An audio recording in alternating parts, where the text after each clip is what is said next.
for me, the golden rule is a property has to cash flow from day one. When I say from day one, it's rented. I mean, we buy properties. I bought properties that need a lot of work, and yes, I didn't cash flow, but as soon as it was rented, I cash flowed from day one. When I say cash flow, I mean the rent minus the mortgage, minus taxes, minus insurance, and whatever's left there on cash, that's my monthly cash flow. Usually I strive to have between $300, $400, $500 in cash flow per property when it's a single family house.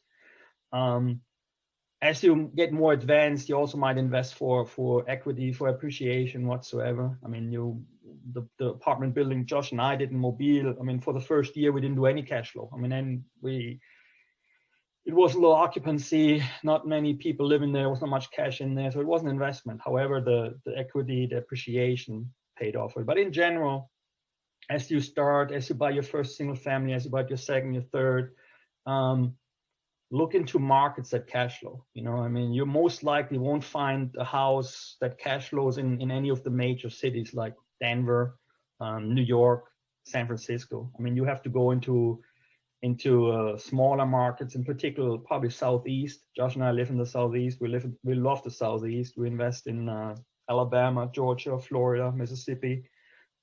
But also the Midwest has a lot of good opportunities. But you really have to select the market. If you don't live in that city or in that market, you have to also get the confidence to invest outside of where you live. I mean, that's one of the things you have to wrap your mind around too. Is you don't necessarily buy real estate where you live. I mean, you don't buy stocks in companies that where you work, or you buy stocks in companies that are next door. So you have that confidence too to buy those. So the same way you have to have confidence in real estate and also kind of prepare yourself to be in cash flowing markets, which are usually the smaller cities. I mean, I live in Huntsville. Josh is Mobile right now.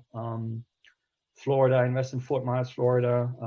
Probably in the bigger cities outside of Atlanta, you still can do a cash flow.